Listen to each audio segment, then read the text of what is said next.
Hello കുട്ടികളെ, എല്ലാവർക്കും പ്രിയങ്ക ട്യൂട്ടോറിയൽസിലേക്ക് സ്വാഗതം. ഇന്ന് നമ്മൾ ചർച്ച ചെയ്യാൻ പോകുന്നത് 10ാം ക്ലാസ്സിലെ മലയാളം അടിസ്ഥാന പാഠാവലിയിലെ ആദ്യ പാഠഭാഗമായ ചിത്രകാരി എന്ന കഥാഭാഗത്ത് നിന്നും പരീക്ഷയ്ക്ക് ചോദിക്കാവുന്ന പ്രധാന ചോദ്യങ്ങളും അവയുടെ ഉത്തരവുമാണ്. എന്നാൽ നമുക്ക് ചോദ്യത്തിലേക്ക് കടക്കാം. ആയത്തിൽ വീശി അവളുടെ വരകളിലേക്ക് പുച്ഛം പുരണ്ട ഒരു നോട്ടമെറിഞ്ഞ് ഉമ്മ കടന്നു പോകവേ, രണ്ട് കണ്ണുകളുള്ള നനഞ്ഞ നോട്ടം തന്നിലേക്ക് പടരുന്നത് തീർത്തും അവഗണിച്ച് അയാൾ നഖങ്ങൾക്കുള്ളിലെ ചെളി അടർത്തിക്കൊണ്ടിരുന്നു. നിശബ്ദമായ ഒരു കരച്ചിലോടെ അവൾ കൈ കഴുകാൻ തുടങ്ങി. സൂചനകളും കഥയുടെ ആശയം, ആഖ്യാന രീതി, സമകാലിക പ്രസക്തി എന്നിവയും പരിഗണിച്ച് ചിത്രകാരി എന്ന കഥയ്ക്ക് ആസ്വാദനം തയ്യാറാക്കുക. ഉത്തരം: മലയാള സമകാലിക സാഹിത്യത്തിലെ ശ്രദ്ധേയയായ എഴുത്തുകാരി ഷാഹിന ഇ.കെ. രചിച്ച വിപ്ലവാത്മകമായ സ്ത്രീപക്ഷ രചനയാണ് ചിത്രകാരി. പുരുഷാധിപത്യ കുടുംബ വ്യവസ്ഥയുടെയും പരമ്പരാഗത ചിന്താഗതികളുടെയും കടുത്ത നിയന്ത്രണങ്ങൾക്കുള്ളിൽ പെട്ടുപോകുന്ന ഫിസ എന്ന അസാധാരണയായ പ്രതിഭയായ ഒരു സ്ത്രീയുടെ സർഗാത്മകതയും അവളുടെ നിശബ്ദമായ പ്രതിരോധത്തെയുമാണ് കഥാകാരി ഈ കൃതിയിലൂടെ അതീവ കൃത്യമായി അടയാളപ്പെടുത്തുന്നത്. വിവാഹാലോചന വേളയിൽ തന്നെ താൻ വര നിർത്തുകയില്ല എന്ന ശക്തമായ നിലപാടെടുത്ത ഫിസ വിവാഹശേഷവും വീട്ടിലെ എല്ലാ ഉത്തരവാദിത്തങ്ങളും അടുക്കളപ്പണികളും കൃത്യമായി തീർത്ത ശേഷമാണ് വരയ്ക്കായി സമയം കണ്ടെത്തുന്നത്. എന്നാൽ സ്ത്രീകളെ എപ്പോഴും അടുക്കള ചുവരുകൾക്കുള്ളിൽ മാത്രം ഒതുക്കാൻ ശ്രമിക്കുന്ന പഴയ തലമുറയുടെ പ്രതീകമായ ഉമ്മ അവളുടെ വര വെറും വരയും കുറിയും എന്ന് വിളിച്ച് പരിഹസിക്കുകയും കടുത്ത സ്ത്രീവിരുദ്ധ നിലപാടുകൾ അടിച്ചേൽപ്പിക്കാൻ ശ്രമിക്കുകയും ചെയ്യുന്നു. കൈകൾ ആയത്തിൽ വീശി അവളുടെ വരകളിലേക്ക് പുച്ഛം പുരണ്ട നോട്ടമെറിഞ്ഞ് ഉമ്മ കടന്നു പോവുകയും എന്ന വരികൾ സ്ത്രീകളുടെ സ്വത്തെയും കഴിവുകളെയും പുച്ഛത്തോടെ കാണിക്കുന്ന സമൂഹത്തിന്റെ നേർചിത്രമാണ്. ആ സമയത്ത് ഫിസയുടെ സങ്കടം നിറഞ്ഞ നോട്ടം ഭർത്താവിലേക്ക് പടരുമ്പോഴും അത് തീർത്തും അവഗണിച്ച് അയാൾ നഖങ്ങൾക്കുള്ളിലെ ചെളി അടർത്തിക്കൊണ്ടിരുന്നു എന്ന നിരീക്ഷണം ഭാസസിന്റെ ക്രൂരമായ നിസ്സംഗതയും അലസതയും വ്യക്തമാക്കുന്നു.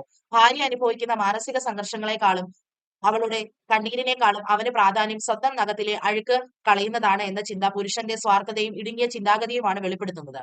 കോളേജ് പഠനകാലത്ത് ചിത്രരചനയിൽ സംസ്ഥാന തലത്തിൽ 1ാം സ്ഥാനവും ചിത്രപ്രതിഭാ പുരസ്കാരവും കരസ്ഥമാക്കിയ ദൈവം തൊട്ട വിരലുകളുള്ള ഫിസയോട് ഭാസസിന് ഉള്ളിൽ വലിയൊരു അപകർഷതാബോധവും അസൂയയും ഉണ്ടായിരുന്നു. ഫിസയുടെ ചിത്രങ്ങളുടെ ഒരു പ്രദർശനം നടത്താൻ ലഭിക്കുമ്പോൾ അവൾ വലിയ പ്രതീക്ഷയിലാകുന്നുണ്ടെങ്കിലും ഭാര്യ തന്നെക്കാൾ ഉയരത്തിൽ വളരുമോ എന്ന ഭയവും അസൂയയും കാരണം നിയന്ത്രണം നഷ്ടപ്പെട്ട ഹാസിഫ് അവളുടെ കയ്യിലിരുന്ന പെൻസിൽ ബ്രഷ് ഒറ്റ തട്ടിന് ദൂരേക്ക് തെറിപ്പിച്ചു കളയുമ്പോൾ ക്യാൻവാസിലെ പച്ചപ്പുള്ള ചിത്രം മാത്രമല്ല, ഒരു കലാകാരിയുടെ ജീവസുറ്റ സ്വപ്നങ്ങളും കൂടിയാണ് അവൻ തല്ലിക്കെടുത്തുന്നത്. എങ്കിലും ആ അതിക്രമത്തിലും വഴക്കിടാൻ നിൽക്കാതെ ഉള്ളിൽ ഒതുക്കിയ സങ്കടത്തോടെ അവൾ അവന് ഏറ്റവും ഇഷ്ടപ്പെട്ട പത്തിരിയും തേങ്ങാപ്പാലും ചായയും പകർന്നു നൽകുന്നു. അതിനുശേഷം കഥയുടെ അവസാനത്തിൽ വായനക്കാരെ മനസ്സിനെ വല്ലാതെ വേദനിപ്പിക്കുന്ന രീതിയിൽ നിശബ്ദമായ ഒരു കരച്ചിലോടെ അവൾ കൈ കഴുകാൻ തുടങ്ങി എന്ന കഥാകാരി കുറിക്കുന്നു. ഇവിടെ കൈ കഴുകുന്നത് കേവലം ചായ മായ്ക്കലല്ല, മറിച്ച് തന്റെ സർഗാത്മക സ്വപ്നങ്ങളും ആ പുരുഷാധിപത്യ വീട്ടിൽ വെച്ച് കഴുകിക്കളയാൻ നിർബന്ധയാകുന്ന ഒരു സ്ത്രീയുടെ അസൽ കണ്ണീരിന്റെ പ്രതീകാത്മകമായ ആവിഷ്കാരമാണ്. സ്ത്രീകൾ വിദ്യാഭ്യാസപരമായും കലാപരമായും ഒരുപാട് മുന്നേറൂ എന്ന് അവകാശപ്പെടുമ്പോഴും വിവാഹശേഷം അവരുടെ സ്വപ്നങ്ങൾക്കും സ്വാതന്ത്ര്യത്തിനും കുടുംബം എത്രത്തോളം വിലങ്ങുതടിയാകുന്നു എന്ന വലിയൊരു സത്യം ഈ കഥ വിളിച്ചോതുന്നതിനാൽ ഇതിന് വലിയൊരു സമകാലിക പ്രസക്തിയുണ്ട്. സർഗാത്മകതയെ തല്ലിക്കെടുത്തുന്ന ലോകത്തിനു മുന്നിൽ കണ്ണീരോടെ കൈകഴുകേണ്ടി വരുന്ന ഫിസ സ്ത്രീപുരുഷ ചിന്തകളെ ഇത്രയധികം തീവ്രതയോടെ അവതരിപ്പിച്ച മലയാള ചെറുകഥാ സാഹിത്യത്തിലെ എക്കാലത്തെയും മികച്ചൊരു നോവായി വായനക്കാരുടെ മനസ്സിൽ അവശേഷിക്കുന്നു. അടുത്ത ചോദ്യം: മൂടൽമഞ്ഞ് പടർന്ന പ്രകൃതി, ഇടയ്ക്ക് മായുന്ന മഞ്ഞിലൂടെ കടന്നു വരുന്ന തെളിവെയിൽ, നരച്ച പച്ചയുടെ മഞ്ഞയുടെ ഇടയ്ക്ക് പൊട്ടിവിടർന്ന ഒരു ചുവന്ന പൂവ്, മൂടൽമഞ്ഞ്. അവൾ പറഞ്ഞു, അതാണ് ഫിസ. ചിത്രകാരിയായ ഫിസയുടെ ജീവിതാവസ്ഥകൾ അടയാളപ്പെടുത്താൻ ഈ സന്ദർഭം എത്രമാത്രം പര്യാപ്തമാണ്? നിങ്ങളുടെ അഭിപ്രായം സമർത്ഥിക്കുക. ഷാഹിന ഇ.കെയുടെ ചിത്രകാരി എന്ന കഥയിൽ ഫിസ തന്റെ ചിത്രത്തെക്കുറിച്ച് ഭർത്താവ് ഹാസിസിനോട് പറയുന്ന ഈ സന്ദർഭം അവളുടെ ജീവിതാവസ്ഥകളെയും മാനസികാവസ്ഥകളെയും അടയാളപ്പെടുത്താൻ പൂർണ്ണമായും പര്യാപ്തമാണ്. ഈ വരികളിൽ ഉപയോഗിച്ചിരിക്കുന്ന പ്രകൃതി ദൃശ്യങ്ങളും നിറങ്ങളും ഫിസയുടെ ജീവിതത്തിന്റെ പ്രതീകാത്മകപരമായ ആവിഷ്കാരമാണ്. മൂടൽമഞ്ഞ് പടർന്ന പ്രകൃതി എന്നത് വിവാഹശേഷം അവൾ അനുഭവിക്കുന്ന കടുത്ത നിയന്ത്രണങ്ങളെയും അവളുടെ സ്വപ്നങ്ങളെ മൂടിക്കളയുന്ന പുരുഷാധിപത്യ കുടുംബ വ്യവസ്ഥയെയും കാണിക്കുന്നു. എന്നാൽ ആ മഞ്ഞിനിടയിലൂടെ കടന്നു വരുന്ന തെളിവയിൽ അവളുടെ ഉള്ളിലെ തളരാത്ത പ്രതീക്ഷകളുടെ അടയാളമാണ്. ചിത്രത്തിൽ പറഞ്ഞിരിക്കുന്ന നരച്ച പച്ചയുടെയും മഞ്ഞയുടെയും നിറങ്ങൾ അവളുടെ സർഗാത്മകതയും സ്വപ്നങ്ങളും ആ വീട്ടിൽ വെച്ച് മങ്ങിപ്പോകുന്നതിന്റെയും അവൾ അനുഭവിക്കുന്ന ഏകാന്തതയുടെയും പ്രതീകമാണ്.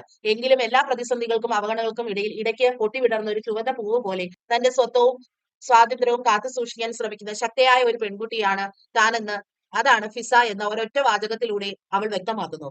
ചുറ്റുമുള്ളവരുടെ പരിഹാസങ്ങൾക്കിടയിലും സ്വന്തം കഴിവിനെ പ്രണയിക്കുകയും അതിലൂടെ സ്വയം തിരിച്ചറിയുകയും ചെയ്യുന്ന ഫിസയുടെ ആത്മവിശ്വാസം ഏകാന്തതയും ഒരുപോലെ തുറന്നു കാട്ടാൻ ഈ സന്ദർഭത്തിന് പൂർണ്ണമായും സാധിക്കുന്നുണ്ട്. അടുത്ത ചോദ്യം. വെള്ളത്തിൽ കുതിർന്ന ബ്രഷ് പതിയെ കുടഞ്ഞ് അവൾ അപ്പോൾ പറഞ്ഞു, ഞാൻ പണിയൊക്കെ തീർത്തിട്ടാ ഉമ്മ.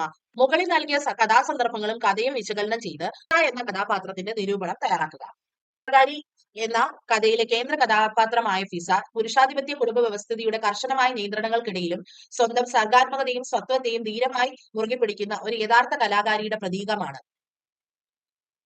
വിവാഹാലോചന നടക്കുന്ന സമയത്ത് പോലും താൻ വര നിർത്തുകയില്ല എന്ന് അവൾ ഉറപ്പിച്ചു പറയുന്നുണ്ട്. സ്വന്തം കലയെയും സ്വത്തെയും മറ്റൊന്നിനും വേണ്ടി പടയം വെക്കാൻ തയ്യാറാകാത്ത അവളുടെ ശക്തമായ നിലപാടും ആത്മവിശ്വാസവുമാണ് ഈ വരികളിൽ തെളിയുന്നത്. വിവാഹശേഷവും തന്റെ സർഗാത്മിക ലോകത്ത് മുഴുകുമ്പോഴും അവൾ കുടുംബത്തോടുള്ള കടമകളിൽ ഒട്ടും വീഴ്ച വരുത്തിയില്ല.